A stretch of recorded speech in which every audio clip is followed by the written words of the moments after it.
L'édito politique sur Europe 1 avec Le Figaro. Bonjour Alexis Brézet. Bonjour Dimitri, bonjour à tous. Alors demain mercredi, Alexis, l'archevêché de Paris doit préciser le déroulement des cérémonies de réouverture de la cathédrale Notre-Dame de Paris. Ce sera sûrement un grand moment de liesse, mais ce moment pourrait être troublé, Alexis, par un détail qui fait déjà beaucoup parler. Et oui Dimitri, ce point qui crispe l'épiscopat et qui divise jusqu'au Conseil de l'Élysée, c'est l'allocution qu'Emmanuel Macron doit prononcer. Enfin, a priori, c'est ce qui devrait être confirmé demain, doit prononcer donc le samedi 7 décembre sous les voûtes de Notre-Dame. Et c'est évidemment le lieu de cette prise de parole, à l'intérieur de la cathédrale de Paris, qui fait débat. Parce que que le chef de l'État souhaite s'adresser aux Français pour dire « Paris tenu, nous avons reconstruit la cathédrale en 5 ans, comme je l'avais promis », ça, personne ne s'en offusquera.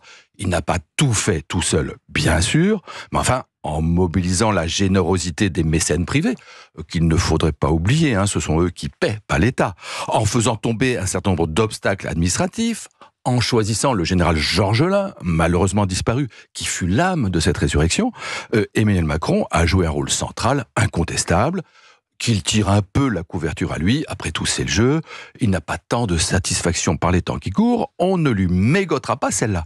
La question, donc, n'est pas de savoir s'il doit parler, mais s'il peut le faire depuis l'intérieur de cet édifice sacré qu'est Notre-Dame de Paris. Alors de ce point de vue-là, Alexis, y a-t-il des précédents ? Aucun, absolument aucun. Les rois de France, et Dieu sait qu'ils ont été nombreux à s'agenouiller au pied de l'autel, ne l'auraient même pas imaginé. Enfin, même au temps de l'absolutisme triomphant, un tel péché d'orgueil eût été inconcevable. Napoléon, qui n'était pas un monstre d'humilité ni de respect filial envers la papauté, il n'a pas osé haranguer les foules emplumées le jour de son sacre, le 2 décembre 1804. Charles de Gaulle, le 2 août 44, lorsqu'il vient entendre le Te Deum, plus exactement le Magnificat, pour la libération de Paris, n'a pas un mot, ni un geste d'ailleurs, quand les balles sifflent autour de lui. Et lors de l'hommage national qui, en 1969, est consacré au fondateur de la Ve République, à Notre-Dame encore, Georges Pompidou est assis au premier rang, mais évidemment, il ne parle pas. En fait, pour trouver une prise de parole un peu analogue, il faut remonter à 1793 et au discours du citoyen député Pierre-Gaspard Chaumette, procureur général syndic de la commune de Paris, discours qu'il prononça dans la cathédrale, transformé, notamment par lui, en temple de la raison. Alors évidemment, la référence historique pique un peu, y compris à gauche, où certains rappellent que la loi de 1905 sur la laïcité, dans ses articles 35 et 36, a depuis interdit explicitement les discours politiques dans les édifices religieux.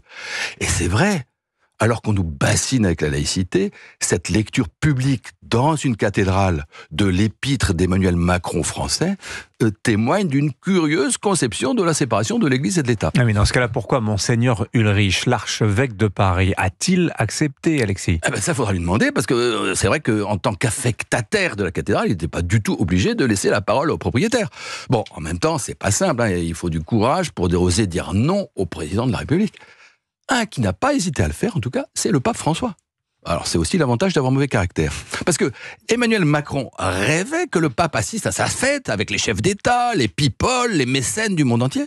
Eh bien, non seulement le pape a dit non au révérend père Macron, mais il a fait savoir, camouflé, qu'il irait en Corse 8 jours plus tard à l'invitation du cardinal Bustillo. Alors, on nous dit que c'est parce que le pape François n'aime pas la France. C'est possible. Mais peut-être aussi qu'il n'a pas voulu cautionner par sa présence une cérémonie mondaine organisée ad maiorem Macroni gloriam pour la plus grande gloire d'Emmanuel Macron. L'édito politique sur Europe 1. Merci Alexis Brézet. Et je signale la une du Figaro ce matin, la fiscalité. Les entreprises anticipent déjà le choc d'un alourdissement de leurs impôts. Merci beaucoup Alexis.